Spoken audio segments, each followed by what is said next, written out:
Olá pessoal, tudo bem? Sejam bem-vindos a mais uma aula. Meu nome é Siddhartha Carvalho e hoje a gente vai dar continuidade à disciplina de projeto detalhado de software.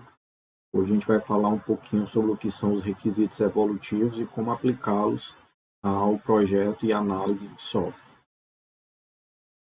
Tá? Essa aula ela foi baseada no capítulo 5 do livro do Larman, tá? Requisitos evolutivos, o título do capítulo. E lá vocês podem ter uma visão mais detalhada, mais abrangente desse conteúdo. Bem, primeiro a gente vai falar um pouquinho o que são os requisitos, né? Vocês devem lembrar da disciplina de engenharia de software ou introdução a processos e requisitos, onde vocês deram uma pinceladazinha sobre o que são os requisitos na engenharia de software. Então, os requisitos são aquelas capacidades e condições às quais os sistemas ou projeto deve atender, né? Deixa eu colocar aqui a canetinha, pronto. Tá? E vocês devem lembrar também do que a gente viu sobre o processo unificado, né? A gente vai continuar incorporando as boas práticas do processo unificado nessa e nas próximas aulas. Então, o que é uma boa prática do processo unificado? Né? Você gerenciar os requisitos de forma adequada, você realizar uma abordagem sistemática, né, para tentar encontrar, documentar, organizar e rastrear as mudanças de requisitos de um sistema. A abordagem sistemática é quando você define, né, a forma que você vai fazer aquilo, né? Você vai definir como você vai encontrar os requisitos, você define como você vai documentar, você define como vai organizar e como vai fazer a rastreabilidade das mudanças entre esses requisitos do sistema. Além disso, né, encontrar, comunicar e lembrar, né, o ato de registrar o que é realmente necessário para o projeto. Lembre que o processo unificado ele sempre bate nessa mesma tecla aqui. Você só deve utilizar o que agrega real valor ao seu projeto, tá? Então você vai expressar isso de maneira clara para o cliente e também para os membros da equipe de desenvolvimento. A mudança ela é um componente fundamental nos projetos, principalmente os projetos de software. Tá? É impossível você não ter nenhuma mudança em um projeto de software, mesmo pequeno, médio ou mais complexo. Né? Então, a mudança ela sempre está presente. Você sempre vai ter mudança de requisitos, mudança de alguma outra funcionalidade, um entendimento que foi enganado, né? O cliente falou aquilo, mas não era realmente aquilo que ele queria. Então, a mudança vai ser um fator inevitável na gerência dos requisitos. Então, por isso, ele deve ser gerenciado de forma adequada, tá? O cascata, ele tenta definir e estabilizar por completo os requisitos na primeira fase de um projeto, né? Antes da programação. Então, lá no cascata você tem uma fase lá de elicitação de requisitos, onde a ideia é que você documente todos os requisitos que serão necessários para aquele software. Mas as pesquisas já vêm demonstrando que não é viável você fazer isso, porque isso leva a uma falha aí, né? Ao fracasso do projeto na casa dos 65%, né? Então você sempre vai esquecer alguma coisinha. É praticamente impossível que você consiga documentar todos os requisitos do software de maneira prévia, né? Antes de começar a implementação do software. Tá? E nos métodos evolutivos, em contraposição ao que é feito no cascata, você tem o início da programação e testes com qualidade de produção. Né? Lembram o que é a qualidade de produção, né? Que é quando você já faz o código ou a documentação de forma final. Né? Você faz um esboço e você refina aquilo ali nas próximas iterações e você já deixa na versão final antes de partir para uma nova funcionalidade, por exemplo. Né? E você tem isso muito antes da maior parte dos requisitos terem sido analisados ou especificados. Então você vai analisando, especificando, implementando, testando e voltando lá para a parte de análise, especificação, e você vai fazendo isso de forma incremental. Várias pesquisas já demonstraram que você tentar gerenciar todos os requisitos de forma antecipada, gerando uma análise completa e antecipada, leva a muitas falhas. Então, como eu falei, né, é praticamente impossível você conseguir fazer isso de forma prévia, tá? Então, aproximadamente 65% dos requisitos levantados com o cascata não eram utilizados ou agregavam pouco valor ao sistema final. Isso aqui lembra uma ocorrência comum em projetos de software, é que você tem a inclusão de funcionalidades que o projetista, o desenvolvedor ou o arquiteto do software julgaram necessários, mas que na realidade não era aquilo que o cliente necessitava. Tá? Então, ele inferia, né, algumas coisas que ele julgava ser necessário, um colaborador da equipe, mas na verdade ele estava fazendo aquilo ali porque ele achava que era daquela forma, quando na verdade aquilo ali não agregava valor real ao cliente final, tá? Então o software é diferente de fabricação em massa, né? Então no software você tem altas taxas de modificação e também um alto grau de novidade de descoberta. E isso aqui não é muito comum quando você tem uma linha de produção, por exemplo, né, numa fábrica. Então você consegue estimar quais são as etapas necessárias e feito isso você consegue fazer uma linha de montagem, por exemplo. Né? No desenvolvimento de software, isso não é comum. Né? Você tem altas taxas de modificação do software e também um alto grau de novidade de descoberta. E aqui entra a parte dos requisitos. Né? Quando você julgava que já tinha feito a análise completa de requisitos, mas na verdade sempre vai acabar surgindo aí alguma novidade ou alguma coisa que não foi contemplada na etapa anterior. Então, você fazer esse gráficozinho, ele mostra o uso efetivo das características especificadas do modelo cascata. Né? Então, constatou-se que 45% dos requisitos que eram elicitados lá nas fases iniciais do cascata nunca eram utilizados. Tá? E 90% deles eram utilizados raramente, né? 16% dos requisitos eram utilizados algumas vezes pelos clientes finais, 13% eram utilizados com frequência e 7% sempre. Então, se você pegar essas duas fatias aqui, era o que realmente deveria ter se gastado tempo para desenvolver, né? O que é utilizado sempre e frequentemente. E depois feito isso, você poderia partir para uma abordagem mais iterativa, né? E ir complementando a partir disso aqui que seria a base. Então, se você somar esses dois aqui, o nunca e o raramente, né? Você tem aí aproximadamente quase 65% de requisitos que foram implementados sem uma real necessidade pelo cliente, né, que são utilizados nunca ou raramente. Então, para você amenizar esses problemas do levantamento de requisitos do cascata, sugere-se você fazer uso de processos iterativos e incrementais. Você vai fazer uso de uma análise iterativa e evolutiva, daí os requisitos evolutivos, tá? E você tem que ter uma frequente participação dos interessados na avaliação e realimentação dos resultados parciais. Então, aquela ideia do cliente sempre presente, tá? Para estar dando esse feedback, essa realimentação na modelagem do software. E o que são algumas técnicas de elicitação de requisitos, né? De levantamento de requisitos? Você escrever os casos de uso com os clientes, né? Isso é legal.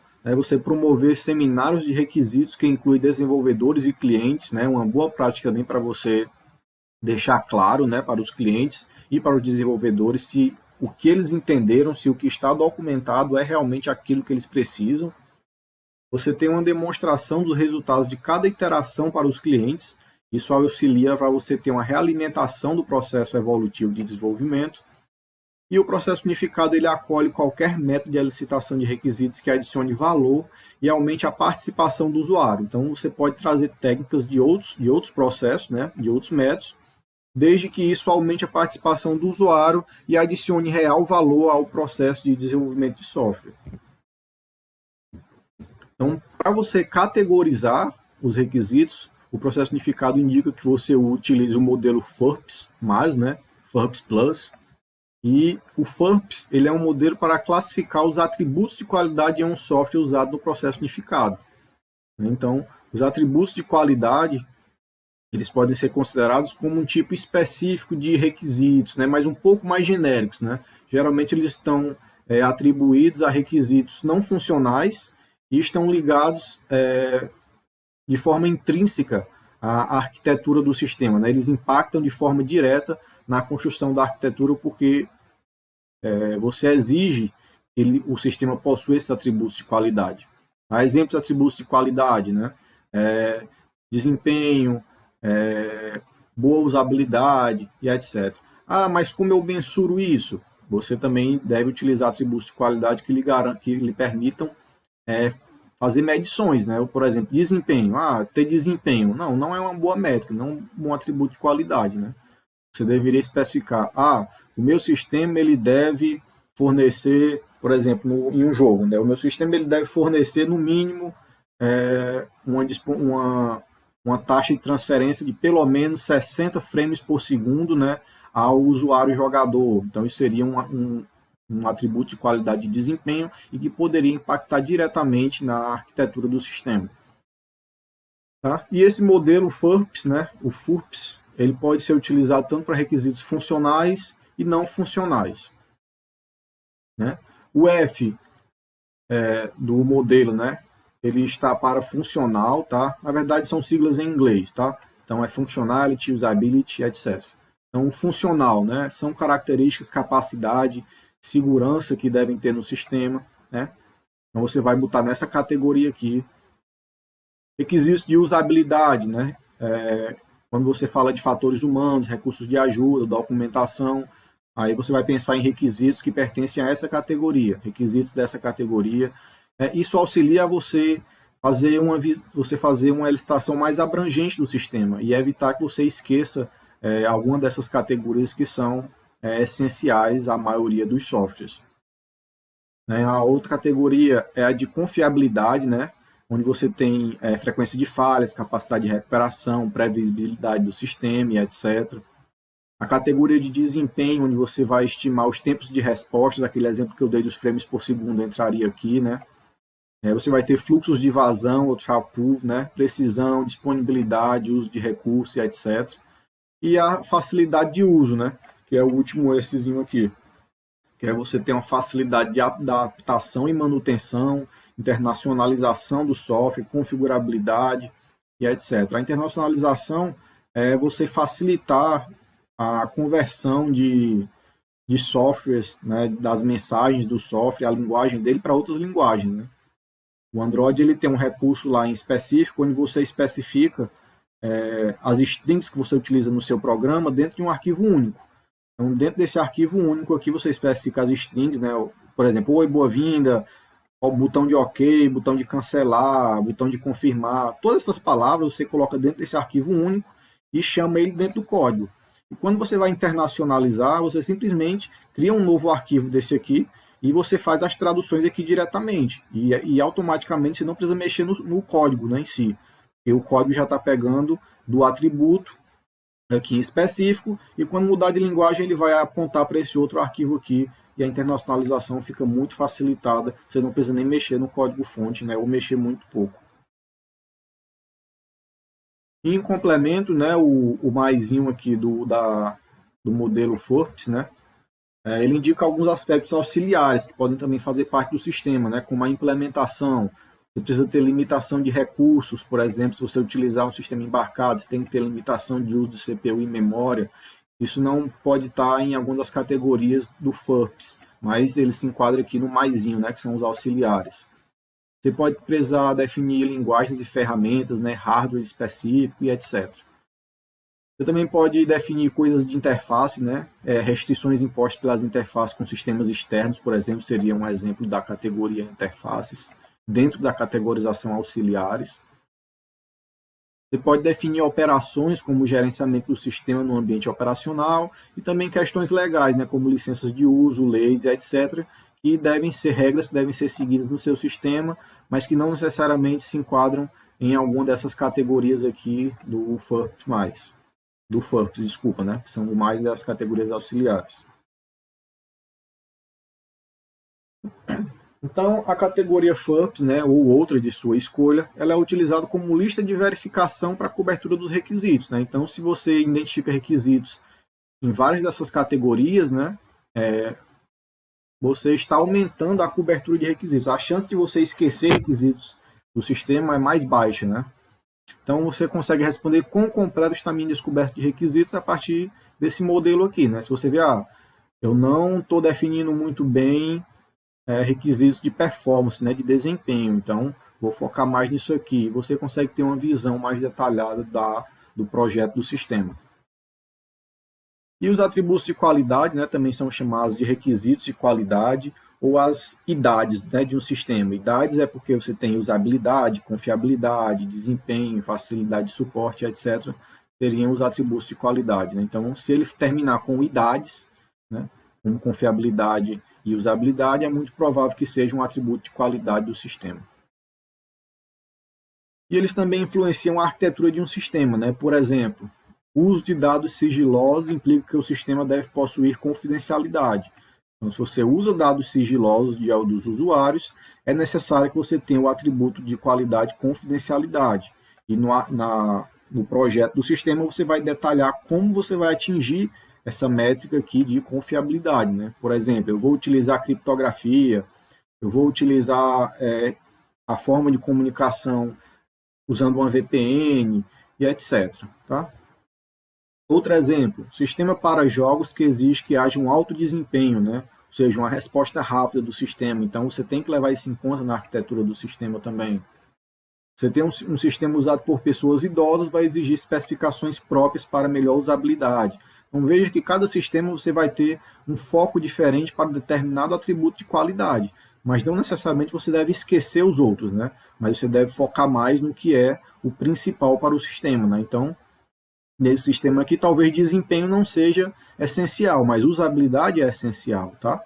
Então, você vai ver tudo isso lá no projeto do sistema. E no processo unificado, você também especifica alguns artefatos, né, que você pode utilizar. Por exemplo, um modelo de casos de uso, né, que é um conjunto de cenários típicos de uso de um sistema, principalmente utilizado para requisitos funcionais. Tá?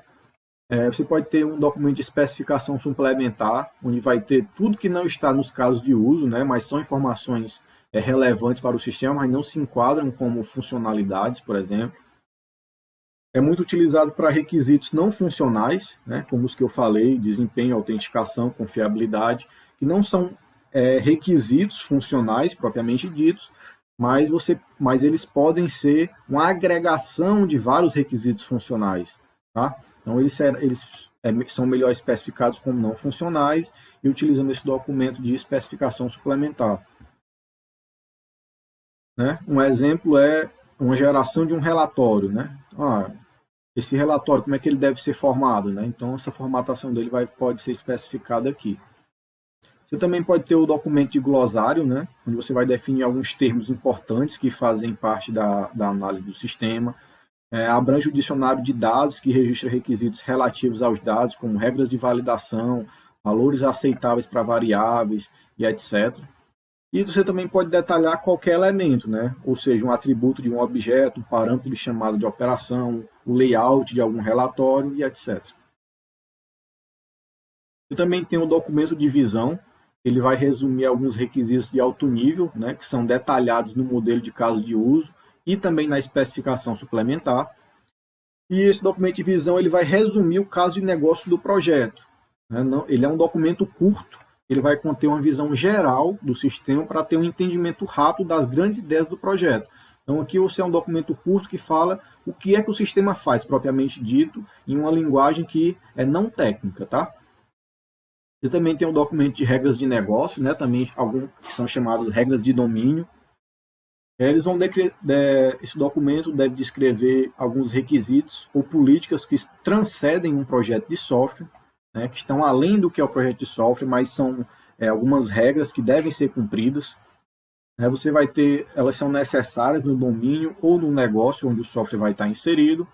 E muitas aplicações podem precisar respeitá-las. Né? Alguns exemplos são a lei sobre impostos governamentais. Isso foge ao projeto de software, mas é uma lei que deve ser respeitada. Isso deve ser incorporado no projeto do software como uma regra de negócio ou regra de domínio.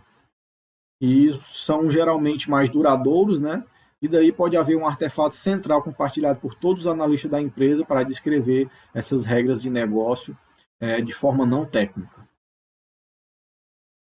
Tudo bem, pessoal? Espero que tenham gostado. Com isso, a gente finaliza mais uma aula da disciplina do projeto detalhado de software, falando um pouquinho sobre os requisitos evolutivos dentro do processo unificado. E até a próxima. Obrigado, pessoal.